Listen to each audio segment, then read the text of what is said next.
The Battle Royale market is pretty crowded. PUBG, Fortnite, H1Z1, they're probably the first three that spring to mind, and players generally have been split between the three of them. But if this report is anything to go by, then H1Z1's share of the players isn't really that big anymore. According to a report from statistics website GitHype, H1Z1 is on one hell of a downward spiral since its popularity peaked back in July 2017. Its player base has declined by a whopping 91%. During its prime, H1Z1 King of the Kill managed to become the third most played game on Steam, with an all-time peak of 150,000 concurrent players and an average of 86,000 players every hour. But now GitHype says you'll struggle to find H1Z1 cracking the top 50 most played on Steam, with less than 10,000 concurrent players on any given day. It was only 2 months ago GitHype reported it had lost 78% of its players, and a free weekend along with a hefty discount wasn't enough to draw in any new players. So why exactly is this happening? Well, some people seem to think that PlayerUnknown's Battlegrounds and Fortnite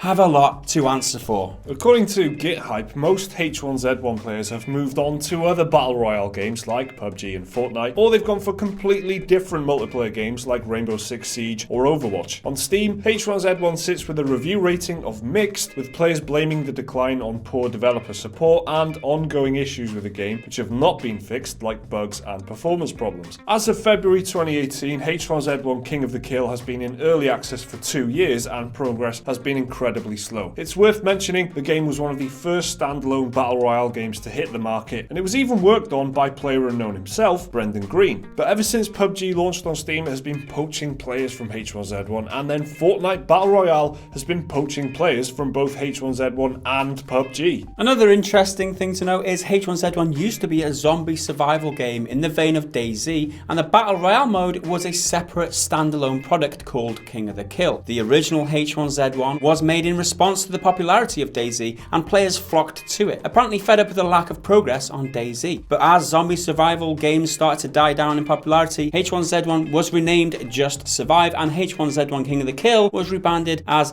H1Z1, confusingly enough. That's part of the problem, isn't it? You change what you are and change your name multiple times, that's not going to be good for you.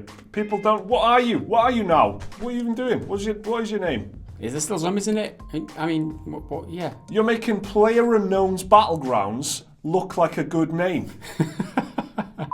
So with Fortnite and PUBG doing as well as they are, and countless more Battle Royale games on the horizon, like Maverick's Proving Grounds, does H1Z1 have much of a future? You can't hide from it. Statistics, stats are stats. Okay, 91% decline in player base is absolutely huge, and for a game that's in early access at this point, that's pretty shit. That's pretty really bad. People blame it on Fortnite and PUBG. You've got to look beyond that. Like, why are people flocking away from your game? It's not because the other games are there, because there's always going to be competition there. It's because you're not supporting your game. It's because you're not keeping the players that you've got. They had the players, they just lost them. Let's look at why, right? Because maybe they weren't supporting. People are saying, well, we're going because they're not advancing the game enough. Like 2 years in early access, that's just not good. And by anybody's standards, they've dropped the ball here. They had it in the hands. They had gold in the hands. So many people playing third most played in Steam, and they've just lost it. They had the same recipe as PUBG, and PUBG just managed to refine it and do it better, and then that's an absolute global phenomenon. And it's got a real word of mouth problem now, because everyone talks about PUBG and everyone thinks that PUBG is like the one, and this is where it all comes from and whatever. Brendan Green came from development of H1Z1. He moved over and just wanted to do his own game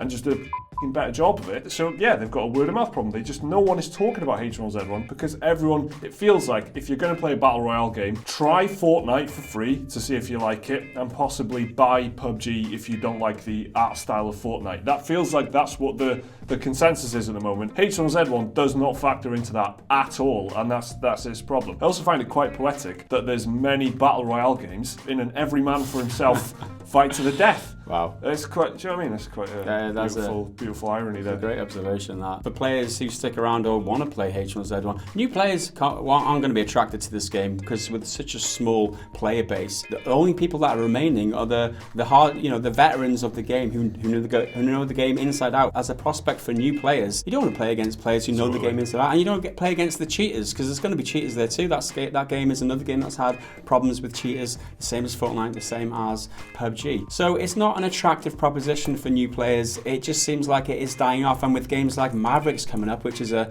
new game we've had a lot of information about the last couple of days. How do you make Battle Royale better, Mike? You just add more men, 400 4 men. times as many players in I see your 100 and I raise your 400. So that's a new game coming up. People are excited for that. Lots of new information. It's also got an MMO side to it too, like Destiny, 1,000-player kind of RPG type thing as well. So it's innovating. It's offering something new. H1Z1 just left behind, unfortunately. It's only going to get more difficult from here, isn't it? That's the sad truth. So is anyone still actually playing H1Z1? Are you one of them? Let us know down in the comments. What's keeping you playing? Remember to like the video if you enjoyed it. Please do subscribe if you want to see more stuff like this every single day. There's another video right there which you can watch right now if you want, and the link to Patreon if you want to support the channel. See you next time.